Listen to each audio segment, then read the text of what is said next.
जी, आप लोगों को आवाज सुनाई दे रही है क्या? बोर्ड क्लियर नजर आ रहा है?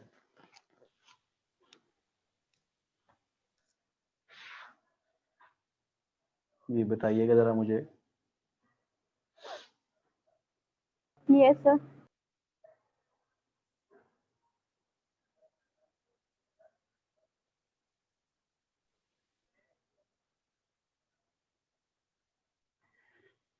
चलें 2-1 मिनट इंतजार करते हैं, देखते हैं कि सारे आ गए हैं। अगर आ गए हैं तो फिर शुरू कर रहे हैं लेक्चर को।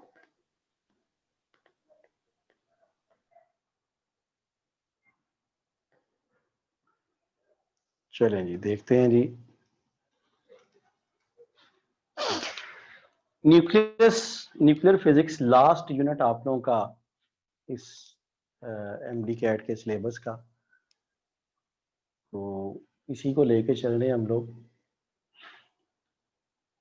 न्यूक्लियर फिजिक्स है क्या? जो सेंट्रल पोर्शन है एटम का, उसे डिस्कस करना है हम लोगों ने। Study of central part of an atom. Most important, बहुत अहम है जी।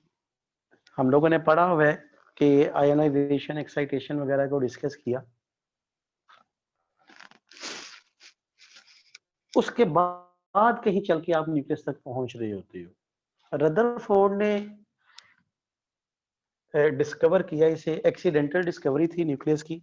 आप लोगों ने रदरफोर्ड मॉडल पढ़ा हुआ है, वो गोल्ड फॉयल एक्सपेरिमेंट के लिए अल्फा पार्टिकल की बम्बारमेंट करवाई और ऑब्जर्वेशन में क्या चीज आई, कुछ रिजल्ट्स बनाए और उन रिजल्ट्स में से क्या आया कि मेजोरिटी अल्फा पार्टिकल बिल्कुल सीधे गुजर गए थे, जो किस चीज को रिप्रेजेंट करते थे कि एटम का मेजोरिटी पोर्शन खाली है।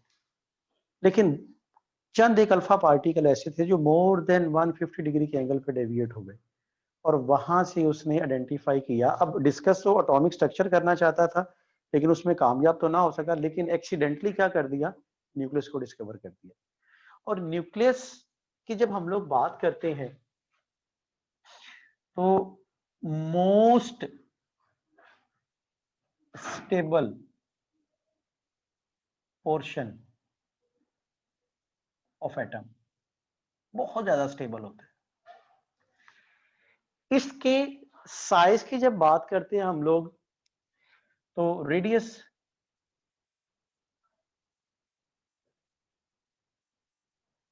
जो रेडियस या डिस्टेंस होता है या साइज कहते हो आप इसे,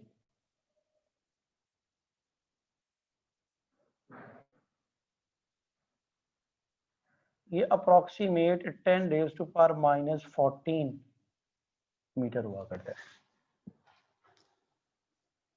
ठीक है, यानी जब हम लोग बात करते हैं ना इसके छोटे होने का, तो हम कह सकते हैं कि ये हाइड्रोजन एटम की अगर बात करें तो उससे तकरीबन 10,000 गुना छोटा है। यानी हम कह सकते हैं कि size of nucleus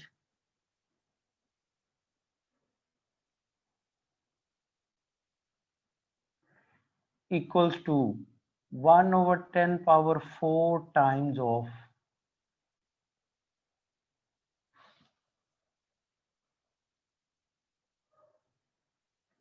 size of hydrogen atom.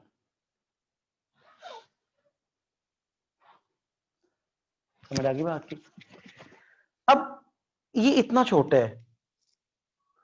जब हम लोग न्यूक्लियस फिजिक्स को डील करते हैं तो न्यूक्लियस की कुछ प्रॉपर्टीज को हम लोगों ने स्टडी करना है कि न्यूक्लियस कैसे बिहेव कर रहा होता है, क्या क्या सिचुएशन है। इसमें हम लोग देखेंगे न्यूक्लियस में डिस्टरबेंस कैसे आती है, न्यूक्लियस की स्टेबिलिटी क्या है, फिर न्यूक्लियस के कौन कौन से फिनोमेनाज हैं कि जो जो न्यूक्लियर रिएक्शंस परफॉर्म करते हैं, क्या क्या कुछ होता है, उन सारों को डिस्कस करेंगे हम लोग यहाँ पे। तो सबसे पहले हम लोग जब बात करते हैं न्यूक्लियस के हवाले से,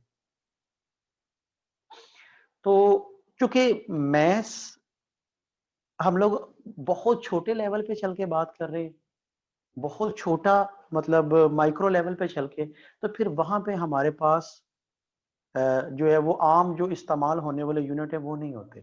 लाइक एनर्जी का यूनिट बात करें तो माइक्रो लेवल पे चल के हम इलेक्ट्रॉन वोल्ट यूज करते हैं, जॉल उसके मुकाबले में बहुत बड़ा यूनिट होगा। मैस की बात की जाए तो मैस किलोग्राम डेली लाइफ में, ग्राम किलोग्राम हम लोग इस्तेमाल करते हैं, लेकिन जब एटॉमिक लेवल पे चलते हो, न्यूक्लियर लेवल पे, तो हम लोग ग्राम किलोग्राम यूज नहीं करते। तो फिर एटॉमिक लेवल पे या न्यूक्लियर फिजिक्स में हम लोग कह सकते हैं कि इन न्यूक्लियर और एटॉमिक फिजिक्स हम यूनिफाइड मास यूनिट इस्तेमाल करते हैं, जिसे AMU या जस्ट U भी कहा जाता है। And 1U is the 1/12 of carbon 12। यानी हम क्या कहते हैं, और ये जो 1U होता है दैट इज 1.6606 10⁻⁻27 किलोग्राम हुआ करता है। यानी ये अगर हम कार्बन 12 लें और उस कार्बन 12 के 12 बराबर हिस्से कर दें, 1 2 3 4 5 6 7 8 9 10 11 12, यानी ये कार्बन 12 को मैंने क्या कर दिया, 12 बराबर हिस्सों में तकसीम कर दिया, तो वो जो एक हिस्सा होगा दैट विल बी 1U। अब कोई सा भी एटॉमिक मास नंबर होता है ना, या किसी भी एलिमेंट के आप मास की बात करते हो, तो वो इसके साथ कंपैरिजन होता है। मतलब आप कहते हो जी ठीक है, आप कहते हो जी हीलियम जो है वो हीलियम 4 है, तो इसका मतलब क्या है, इसका मतलब ये है कि हीलियम का जो मास है वो कार्बन 12 के 12वें हिस्से का 4 गुना है। मैं कहता हूं कार्बन 6 है, 6 कह रहा हूं 12 है, तो इसका मतलब क्या है, या क्योंकि कार्बन तो स्टैंडर्ड लिया हुआ है, ऑक्सीजन की बात कर लेते हैं, ऑक्सीजन 16 है, इसका मतलब क्या है कि ये ऑक्सीजन 16 कार्बन 12 के 12वें हिस्से का 16 गुना है। अगर मैं बात करता हूं कि जी सोडियम 23 है, तो इसका मतलब है कार्बन 12 के 12वें हिस्से का 23 गुना। तो इस तरह हम लोग इसे कैलकुलेट किया करते हैं। जब हम न्यूक्लियस की बात करते हैं, तो न्यूक्लियस में वैसे तो आप लोगों ने पढ़ा होगा जी कि नंबर ऑफ पार्टिकल्स मौजूद है, मोर देन 110 पार्टिकल, आप लोगों ने अपने एफएससी के सिलेबस में पढ़ा हुआ है कि इसमें मौजूद है। अब कुछ बेसिक टर्मिनोलॉजीज हैं, कुछ बेसिक प्रॉपर्टीज हैं इसकी, जिनमें सबसे पहला क्या आ जाता है, दैट इज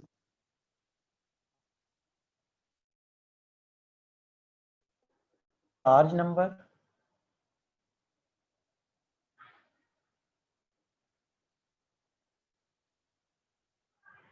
इसको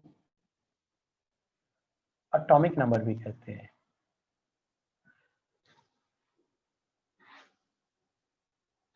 और इसे Z से रिप्रेजेंट किया जाता है, that will be Z equals to number of protons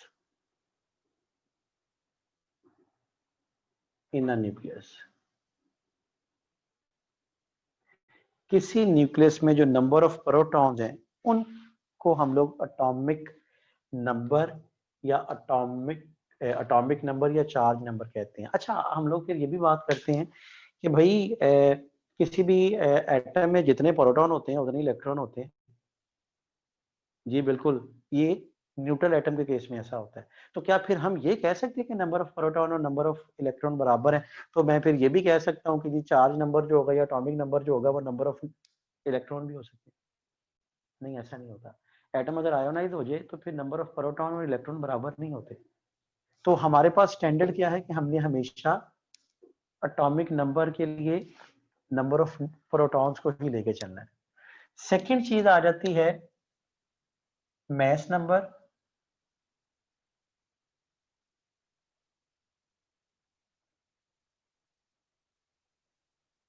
या इसको एटॉमिक मास नंबर भी कहते हैं।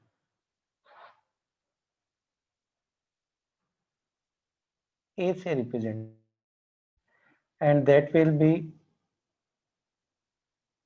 mass number equals to number of protons plus number of neutrons.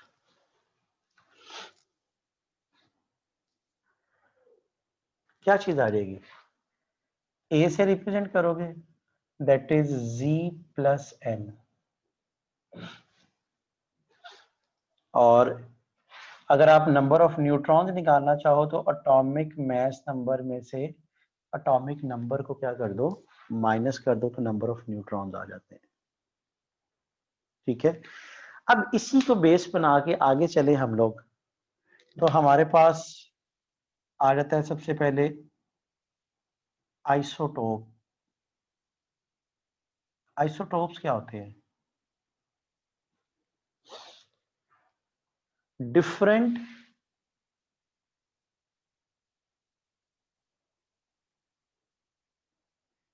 Atoms of same element.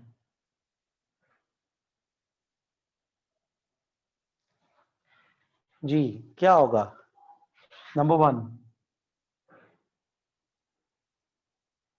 Same जी सेम होगा। Number 2,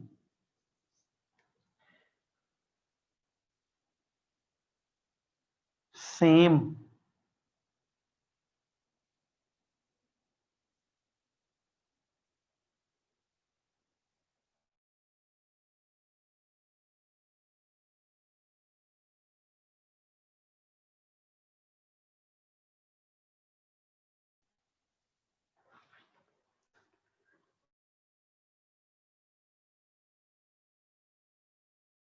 same number of protons.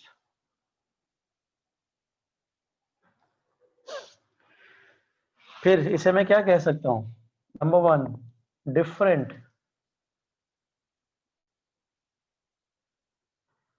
A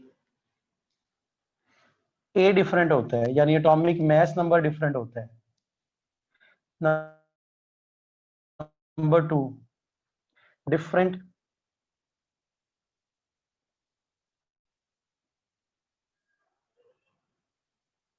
physical properties.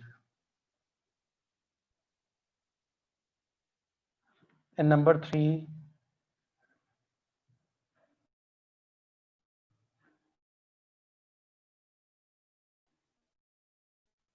Different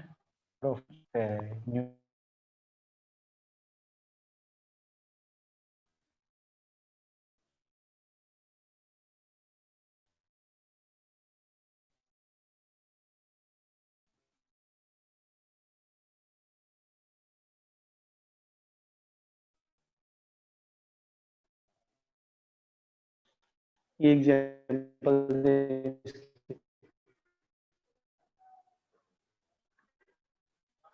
Majeed example कौन सी हो सकती है? Uranium की बात करते हो, यूरेनियम 92 233 भी होता है, यूरेनियम 92 235 भी होता है, यूरेनियम 92 238 भी होता है। एग्जांपल्स आ गई इसमें। याद रखिएगा, चूंकि केमिकल प्रॉपर्टीज इनकी सेम है, तो हम केमिकल प्रॉपर्टीज की बेस पे इन्हें कभी भी सेपरेट नहीं कर सकते। इन्हें सेपरेट करने के लिए हमेशा फिजिकल टेक्निक्स इस्तेमाल होती हैं, जैसा जैसा कि आप लोगों ने पढ़ा हुआ है मैस स्पेक्ट्रोमीटर, और आपकी बुक में ही वो टेबल सा बन के ना एक साइड इंफॉर्मेशन में दिया हुआ है कि ये जो इसमें जो आइसोटोप्स की बात करती हो, तो जीनॉन और सीजियम 36 आइसोटोप्स हैं दोनों, यानी जीनॉन के भी 36 आइसोटोप्स और सीजियम के भी 36 आइसोटोप्स होते हैं। समझ आ गई बात की? इसका स्क्रीनशॉट ले लो, फिर इससे आगे चल रहा हूँ। बात करते हैं जी आइसो टोन्स पे, आइसोबार्स पे और आइसोमर्स पे।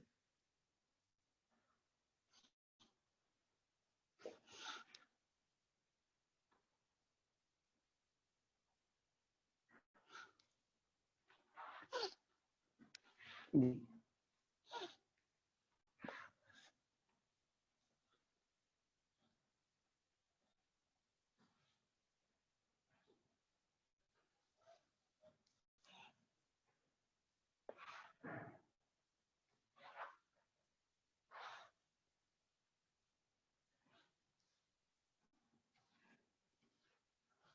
जी जरा देखिएगा, आइसोबार्स क्या होते हैं?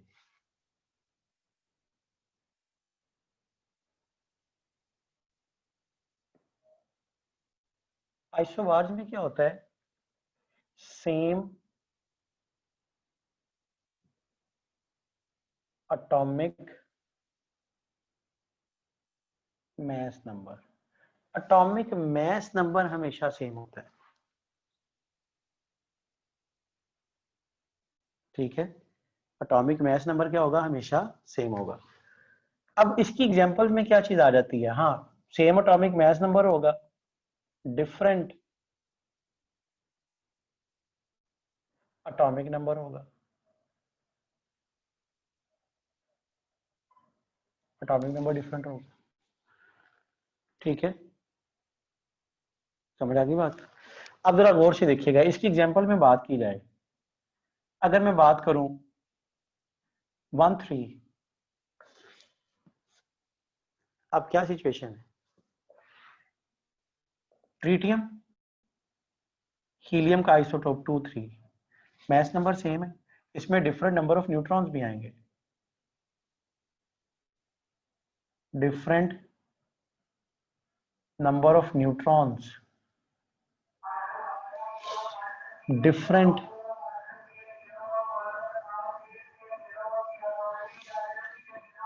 क्या हो सकता है? डिफरेंट नंबर ऑफ प्रोटॉन्स भी हो सकते हैं,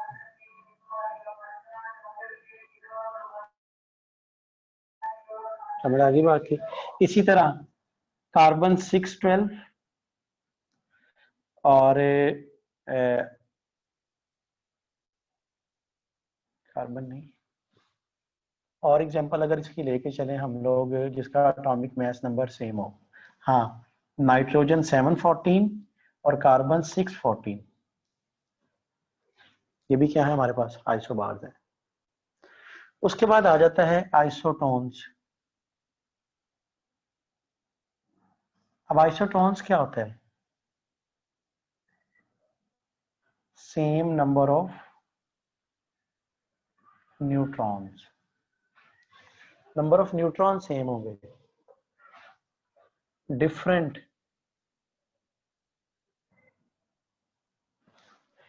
जी क्या होगा? Different atomic mass number, different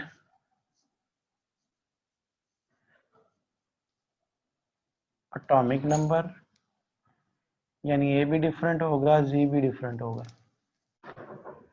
ठीक है। डिफरेंट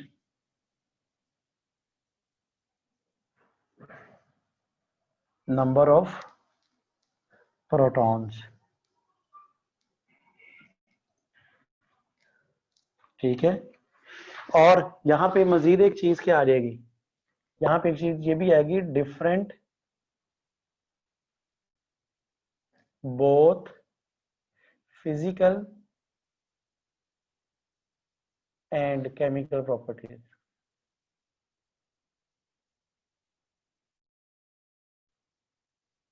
इसमें भी यही आएगा, different both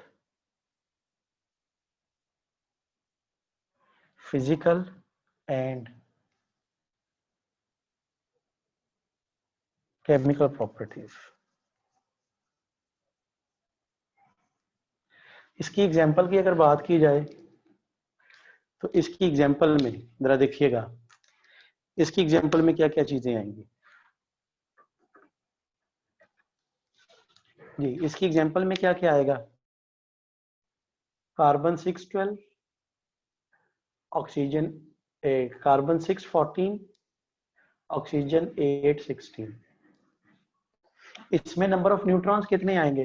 number of neutrons मालूम करने की टेक्निक होती है, मास नंबर में से एटॉमिक नंबर को माइनस कर दो, दैट इज 8, इसमें कितने आ जाएंगे 16 माइनस 8 दैट इज 8।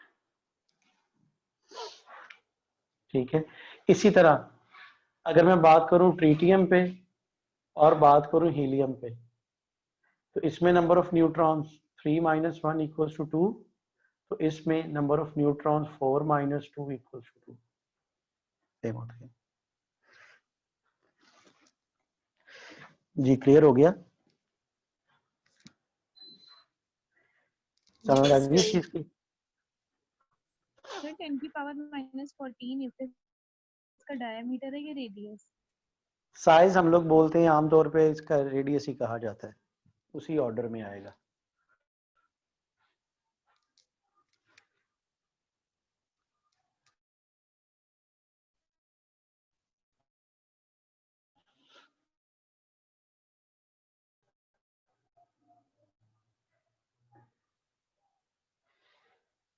आगे हम लोग अब आइसोमर्स का अभी नहीं बता रहा मैं, वो जब इसकी कैलकुलेशन करवाऊंगा ना कि ये हासिल किस तरह होते हैं, फिर बताऊंगा कि आइसोमर्स कैसे बनते हैं। ठीक है, नेक्स्ट हम लोग बात कर रहे हैं जी, आगे टॉपिक है हमारा that is about mass deficit and binding energy का। ठीक है,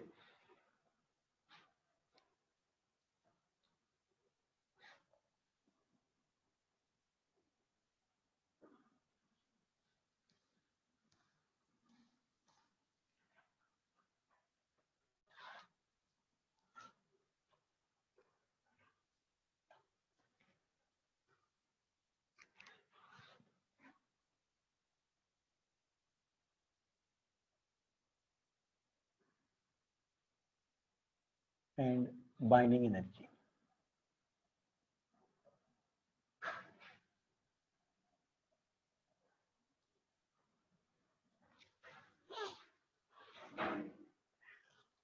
जी अब वैसे अगर हम लोग बात करें ना कि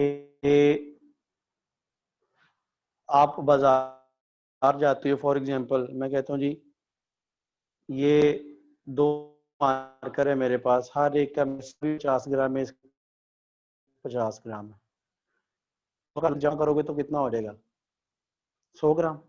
अब इन दोनों को मिला के मैंने एक बड़ा मार्कर बना दिया, होना तो क्या चाहिए था वो 100 ग्राम। ऐसे ही होता है, बाजार जाते हो आप, आपने बाजार से कुछ चीज खरीदनी है कि अच्छा ये 1 किलो फलान चीज ले आओ, वो शॉपकीपर कहते हैं आपको जी नहीं मेरे पास किलो, तो किलो वाली पैकिंग में नहीं है, हाँ आधा आधा किलो वाली पैकिंग में है, तो आप उसे कहोगे 2 दे दो, क्योंकि वो कंपोनेंट्स का मैस होल के मैस के बराबर आ रहा है। लेकिन न्यूक्लियस के केस में ऐसा नहीं होता।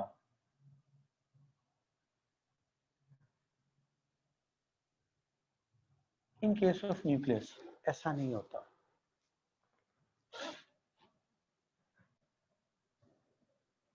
किसी भी न्यूक्लियस में प्रोटॉन्स होते हैं और न्यूट्रॉन्स होते हैं। अब होना तो ये चाहिए कि भाई किसी भी न्यूक्लियस में जो प्रोटॉन्स का टोटल मैस है और जो न्यूट्रॉन्स का टोटल मैस है उनका सम हमेशा न्यूक्लियस के मैस के बराबर आए। लेकिन न्यूक्लियस के केस में ऐसा नहीं होता, बल्कि क्या होता है कि कंपोनेंट्स के मैस का सम हमेशा न्यूक्लियस के मैस से ज्यादा होता है। फॉर एग्जांपल मैं कहता हूँ मेरे पास कुछ प्रोटॉन्स हैं,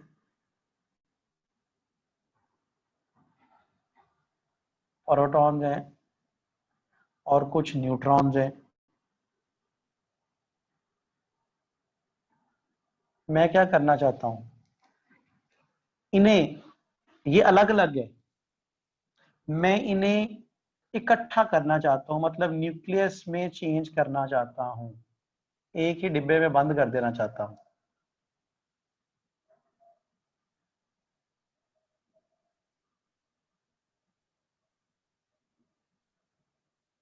तो होना तो ये चाहिए था कि इस सारे का मैस इस सारे के मैस के बराबर आ जाता, लेकिन क्या हुआ, ऐसा नहीं हुआ, बल्कि इन तमाम का मैस इसके मैस से क्या हुआ, ज्यादा हुआ।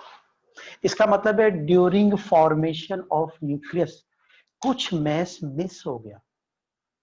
अब वो जो mass मिस हुआ, that missing mass is known as mass deficit.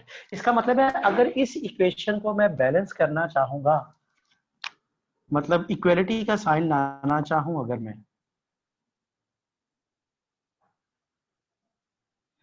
तो मुझे यहाँ पे वो मैच लिखना पड़ेगा जो मिस हो गया, जो मिसिंग मैच था। हाँ, जो मिस हुआ, जितनी कमी आई वो मैंने यहाँ पे लिख दिया, तो मेरे पास इक्वेशन बैलेंस हो जाएगी। अब that missing mass is known as,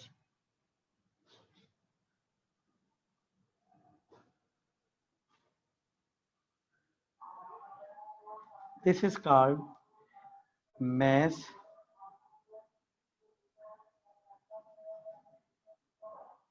deficit. असल में ये मैच कम क्यों हुआ? मैच ऐसा नहीं है कि मैच गायब हो गया, बल्कि क्या हुआ, इस मैच के इक्विवेलेंट जो एनर्जी है, इस मैच के इक्विवेलेंट जो एनर्जी है वो असल में रिलीज हुई ताकि ये न्यूक्लियस ये न्यूक्लियॉन्स आपस में टाइटली बाउंड हो जाए। इसकी एग्जांपल मैं अक्सर इस तरह दिया करता हूं कि हम लोग,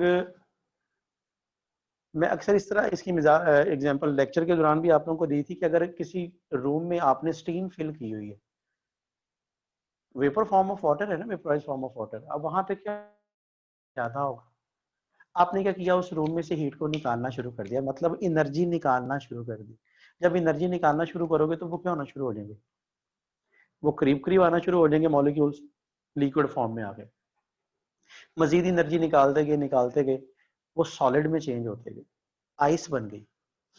इसका मतलब है मॉलिक्यूल्स टाइटली बाउंड हो गए, जकड़े गए एक दूसरे के साथ। अब जितनी मजीद निकालते जाओगे एनर्जी, उतना क्या होता जाएगा, वो टाइटली बाउंड होते जाएंगे। बिल्कुल इसी तरह जब इन प्रोटॉन और न्यूट्रॉन्स में से एनर्जी, इनकी एनर्जी कम करते जाओगे तो ये एक दूसरे के करीब आते जाएंगे। करीब आते आते आते आते ये इतने करीब आगे, टाइटली बाउंड हो गए एक दूसरे के साथ कि इन्हें तोड़ना मुश्किल हो गया। मतलब क्या हो गया, न्यूक्लियस फॉर्मेशन होगी। तो जितनी एनर्जी निकाली आपने उन्हें टाइटली बाउंड करने के लिए, that energy is known as binding energy. और वो जो बाइंडिंग एनर्जी होती है वो असल में इस मिसिंग मैस की इक्विवेलेंट एनर्जी होती है। यानी इस मैस की इक्विवेलेंट जो एनर्जी हमने निकाली, रिलीज की, क्या करने के लिए, न्यूक्लियस की फॉर्मेशन के लिए, that energy is known as binding energy. इसका मतलब है अगर मैं डेल्टा एम वाला रिलेशन जो लिखा हुआ है इसे इस तरह लिखो, एम पी प्लस ए माइनस जी इंटू एम एन माइनस, अगर मैं दोनों तरफ सी स्क्वायर से मल्टीप्लाई कर दूं, A minus G M N minus, तो ये जो एनर्जी है, that energy is known as binding energy.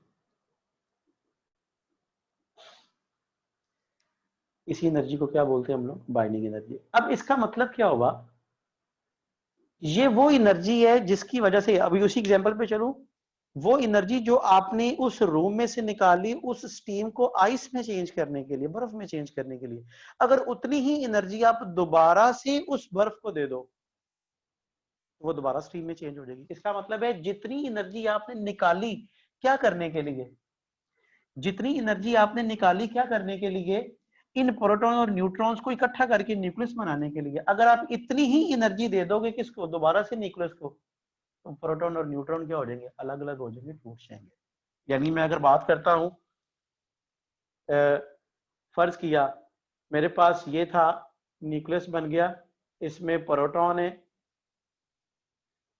Neutron है, मैंने इन्हें बंद कर दिया, पैकिंग में ले आया, न्यूक्लियस बन गया, मैंने इसे बाइंडिंग एनर्जी दे दी, क्या हो जाएगा, प्रोटॉन अलग हो जाएगा, न्यूट्रॉन अलग हो जाएंगे, सारे आजाद हो जाएंगे। टूट जाएगा न्यूक्लियस। समझ आ गई बात की? यानी हम कह सकते हैं कि बाइंडिंग एनर्जी वो एनर्जी जो किसी न्यूक्लियस को दो और क्या हो जाए, वो अपने कंपोनेंट्स में टूट जाए, बट जाए, that energy is known as binding energy.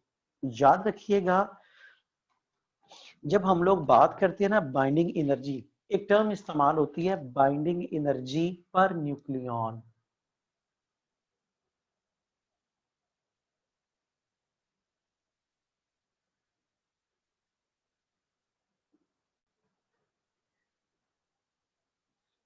इसी तरह अब यहां पे तो पहले हम लोगों ने मैस को डिस्कस कर रहे थे ना, ये बाइंडिंग एनर्जी पर न्यूक्लियन क्या होती है, that is binding energy of nucleus divided by total number of nucleons, या इस तरह लिखो नंबर ऑफ न्यूक्लियॉन्स।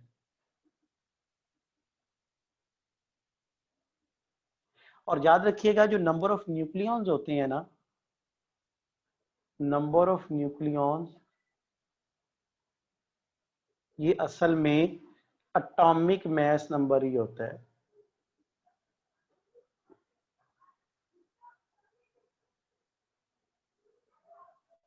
यानी फिर मैं कह सकता हूं कि जो बाइंडिंग एनर्जी पर न्यूक्लियॉन है, that is binding energy over atomic mass number, binding energy पर न्यूक्लियॉन। ठीक है, इसी तरह अगर मैं मास डेफिसिट मालूम करूं,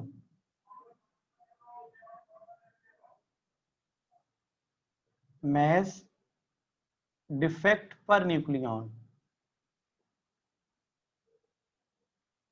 that is delta M over atomic mass number. और इसके लिए एक और टर्म भी इस्तेमाल होती है, इसे हम लोग पैकिंग फ्रैक्शन भी कहते हैं।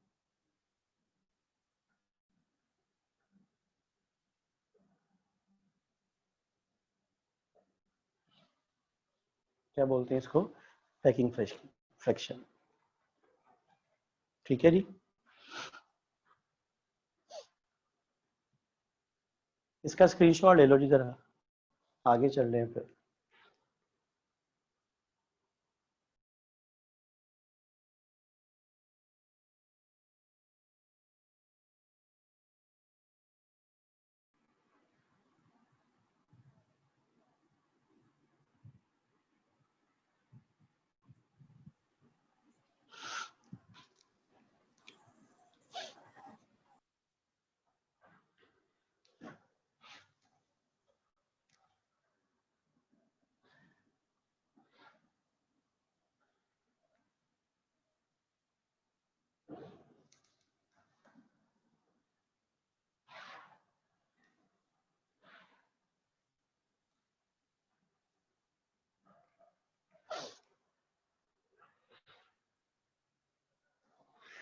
अच्छा, जब हम लोग बात करते हैं स्टेबिलिटी के हवाले से,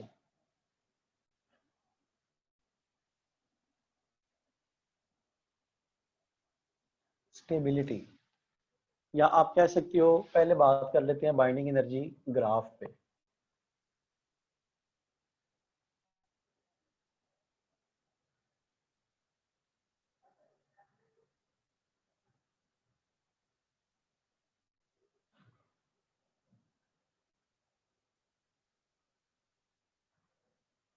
अच्छा, दो अलग अलग चीजें हैं, बाइंडिंग एनर्जी कुछ और है और बाइंडिंग एनर्जी पर न्यूक्लियॉन कुछ और है। बात की समझ आई? मतलब अगर आप लोग देखो ना, जो आपने बाइंडिंग एनर्जी हीलियम की आपकी बुक में दी हुई है, बाइंडिंग एनर्जी ऑफ हीलियम, ये दी हुई है कितनी, 28.2 MeV। ठीक है, इसका मतलब है ये 28.2 टोटल आपने रिलीज की। अब होगा क्या, बाइंडिंग एनर्जी पर न्यूक्लियॉन कितनी होगी,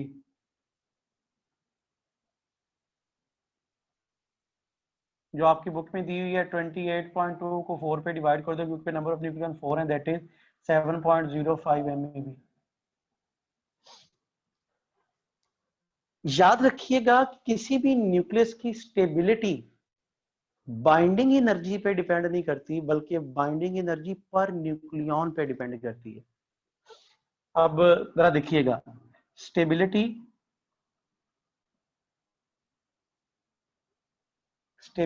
of nucleus depends upon binding energy per nucleon, not on binding energy of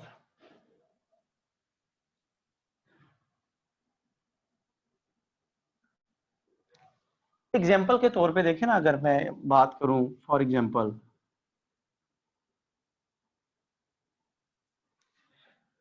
अगर मैं बात करता हूं हीलियम, ये हीलियम की बात कर लेते हैं,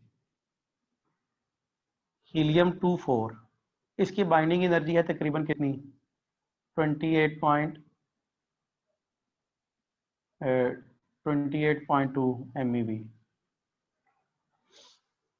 ठीक है। और अगर मैं बात करूं यूरेनियम की 92 to 35, इसकी एनर्जी अप्रोक्सीमेट कोई 1700 के करीब आती है, या आप एग्जांपल ले लो, हाँ 1600 के करीब आती है, शायद 1600 या 1700 के करीब। अब इसका ये मतलब नहीं है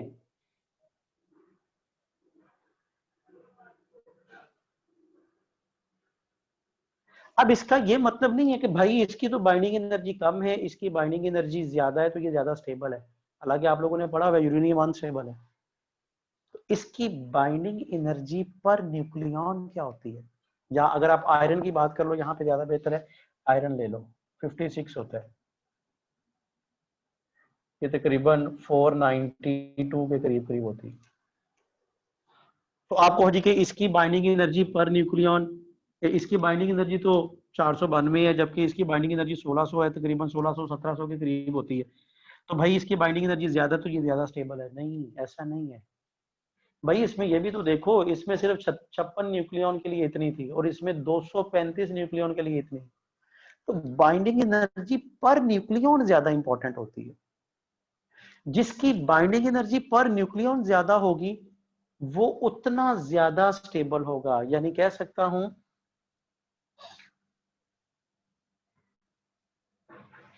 higher the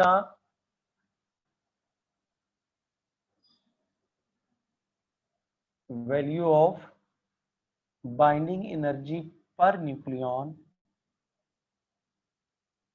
means more stable is the nucleus। जितनी बाइंडिंग एनर्जी पर न्यूक्लियन ज्यादा होगी उतनी ज्यादा स्टेबिलिटी होगी। मतलब अगर आप ग्राफ देखते हो ना, तो ये ग्राफ ऐसा बना होगा आपका, यहाँ पे बाइंडिंग एनर्जी पर न्यूक्लियन और यहाँ पे एटॉमिक मास नंबर, ग्राफ बना ऐसा।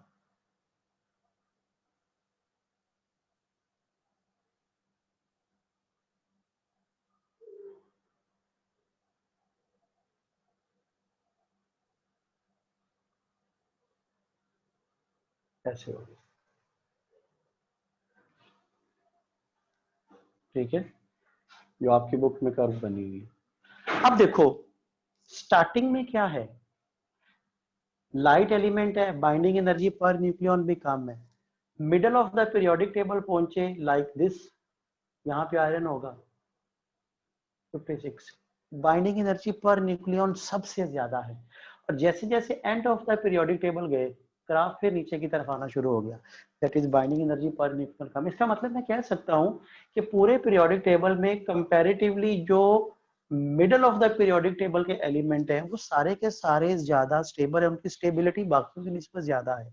स्टार्टिंग में स्टेबिलिटी कम है, एंडिंग पे स्टेबिलिटी कम है, middle of the periodic table stability ज्यादा है, एंड पे चलती है तो रेडियो एक्टिव एलिमेंट आ जाते हैं सारे। और आपको पता है रेडियो एक्टिव एलिमेंट खुद ब खुद क्या होते रहते हैं, ब्रेकेज होती रहती है, उनके टूटते रहते हैं।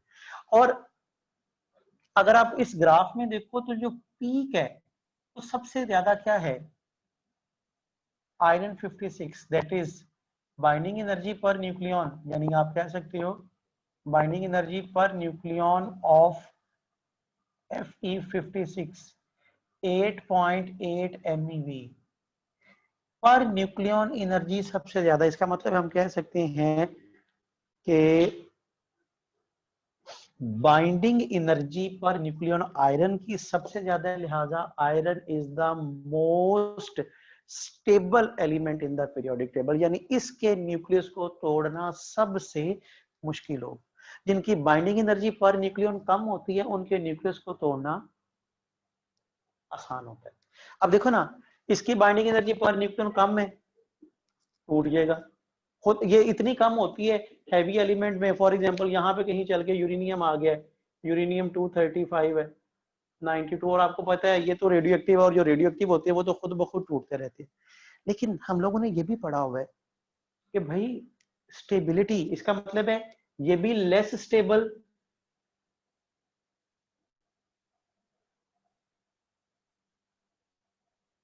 ये वाला पोर्शन भी क्या है, लेस स्टेबल। लेकिन अगर मैं इन्हें यहां से लेस स्टेबल से स्टेबल की तरफ लाना चाहूं, यानी ज्यादा एटॉमिक नंबर से कम एटॉमिक नंबर पे लाना चाहूं, तो मुझे क्या करना पड़ेगा, इनको तोड़ना पड़ेगा। और तोड़ने के लिए जो प्रोसेस होता है that is called fission reaction.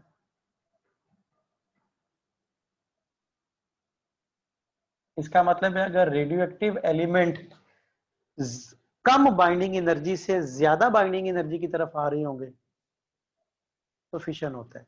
और ये भी क्या है, कम बाइंडिंग एनर्जी से कहां पे जाना है, ज्यादा बाइंडिंग एनर्जी पे। तो इसमें छोटे छोटे एलिमेंट है तो ये फ्यूजन कहलाएगा, ये मिलके जाएंगे। तो याद रखना है आपने, क्या याद रखना है, हमेशा एक चीज याद रखनी है कि अगर क्या हो, जब भी न्यूक्लियस शिफ्ट हो, इफ न्यूक्लियस शिफ्ट फ्रॉम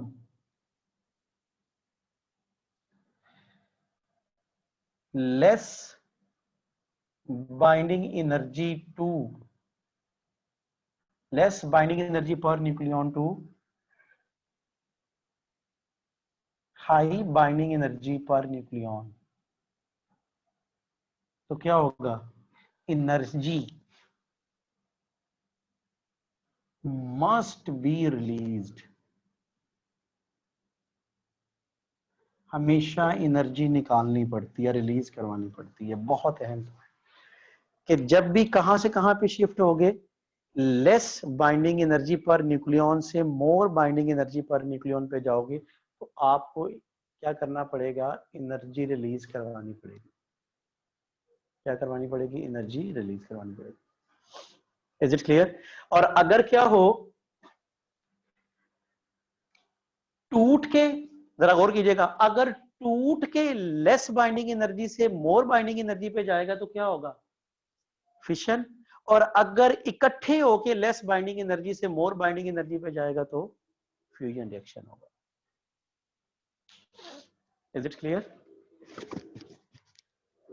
समझ आ गई बात की?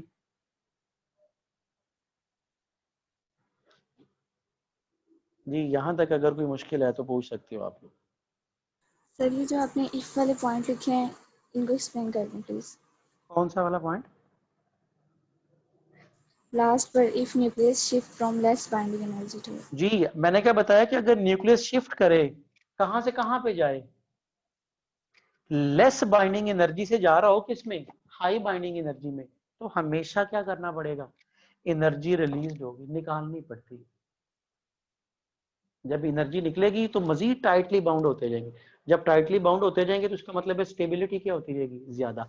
और वो दो पॉसिबिलिटीज है, अगर हैवी न्यूक्लियस है तो टूट के बड़े से छोटे, छोटी कम बाइंडिंग एनर्जी से ज्यादा पे आएंगे तो उसके लिए फिशन रिएक्शन होगा। और अगर यहां से शिफ्ट करके यहां पे जाना है तो उसके लिए फ्यूजन रिएक्शन होगा। ये एक शॉर्टकट बनाया है, याद रख लोगे, क्योंकि हम लोग फिशन और फ्यूजन रिएक्शन जब डिस्कस करेंगे तो उसमें भी इसी चीज को लेके चलेंगे। और आपका फिशन और फ्यूजन रिएक्शन टोटल बेस ही इसी पैरामीटर पे कर रहा होगा। क्लियर हो गया जी? सर दोनों में एनर्जी रिलीज होती है? जी दोनों में रिलीज होगी, पढ़ेंगे भी आगे चल के हम लोग।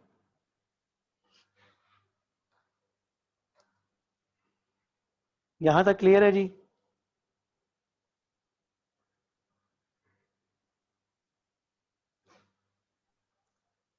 कोई मुश्किल? सर ये आयरन की क्यों मैक्सिमम है?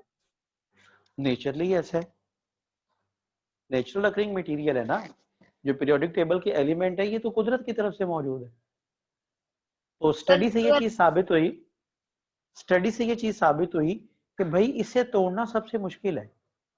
इसकी बाइंडिंग एनर्जी पर न्यूक्लियन सबसे ज्यादा है। इसका मतलब है जब बाइंडिंग एनर्जी पर न्यूक्लियन सबसे, देखो है तो वही प्रोटॉन और न्यूट्रॉन ही ना, कोई ऐसा न्यूक्लियस जिसमें प्रोटॉन और न्यूट्रॉन ना हो।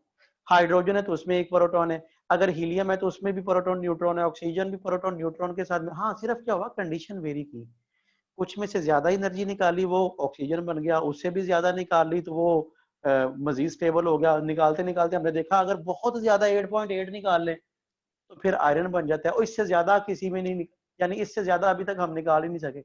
मुमकिन है कि आप मजीद करना चाहो तो आने वाले वक्त में मजीद एनर्जी रिलीज करवा के हम इसे किसी और एलिमेंट में भी चेंज कर सकते हैं, फिर वो ज्यादा स्टेबल होगा। तो ये तो वो है जो अभी तक नॉन एलिमेंट है। उन एलिमेंट में सबसे ज्यादा स्टेबल जो न्यूक्लियस है वो किसका है? आयरन का है। इस आयरन के न्यूक्लियस को तोड़ना सबसे मुश्किल है अभी तक। मुमकिन है आने वाले वक्त में कभी कोई आने वाले वक्त में ऐसा एलिमेंट भी डिस्कवर हो जाए कि जिसकी binding energy per nucleon iron से भी ज्यादा हो, तो इसका मतलब है फिर तब वो मोर स्टेबल हो जाए, उसके न्यूक्लियस को तोड़ना मुश्किल होगा। जी कोई है क्वेश्चन? जब हम एनर्जी निकालेंगे तो बाइंडिंग एनर्जी पर न्यूक्लियन भी ज्यादा होगी और बाइंडिंग एनर्जी भी ज्यादा होगी?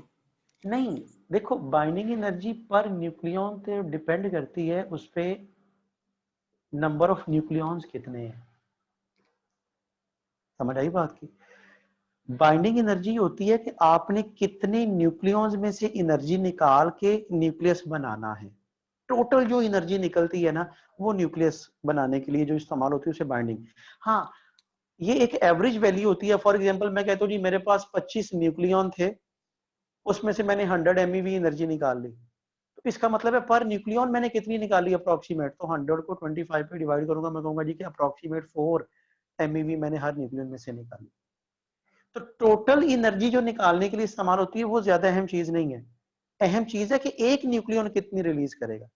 भाई 100 लोग बैठे हुए, मैं कहता हूँ जी सारों ने मिलके 100 लोगों ने मिलके 1000 रुपया डोनेट किया, ये चीज अहम नहीं है। अहम ये चीज है कि हर एक बंदे ने कितना डोनेट किया। तो एवरेज क्या आ जाएगा, आप उससे 1000 को 100 पे डिवाइड करोगे तो आपको अप्रोक्सीमेट 10 ईच पर्सन। लेकिन उसमें कुछ ऐसा भी है किसी ने 500 भी किया होगा, किसी ने 200 भी किया होगा, किसी ने 10 रुपए भी किए होंगे, किसी ने कुछ भी नहीं दिया होगा। ये चीज भी होती है। ठीक है। सर ये नैयर ने पूछा सवाल के लेफ्ट साइड वाले एलिमेंट क्यों अनस्टेबल है ग्राफ में? कौन से? मैंने अनस्टेबल नहीं कहा, याद रखिएगा। ये अनस्टेबल इस लिहाज से है कि इनके न्यूक्लियस टूटने आसान है। इनके न्यूक्लियस का टूटना आसान है। आसान होने, न्यूक्लियस टूटने का मतलब क्या, एनर्जी दोगे। पढ़ा था ना पिछले, मैंने वो इक्वेशन बनाई थी कि बाइंडिंग एनर्जी दो तो कंपोनेंट्स में चेंज हो जाएंगे। तो कंपैरेटिवली लेस स्टेबल का मतलब है कि इनके न्यूक्लियस को तोड़ना आसान है। क्यों? क्योंकि इन्हें कम एनर्जी चाहिए होती है पर न्यूक्लियन। इसमें कम एनर्जी पर न्यूक्लियन किसकी वजह से है कि नंबर ऑफ न्यूक्लियन ही कम है। इसमें बाइंडिंग कम क्यों है? क्योंकि इसमें नंबर ऑफ न्यूक्लियन बहुत ज्यादा है। जितनी इस लिहाज से यहाँ पे रिलीज हो रही है पर न्यूक्लियन, यहाँ पे पर न्यूक्लियन उससे कम हुआ करती है।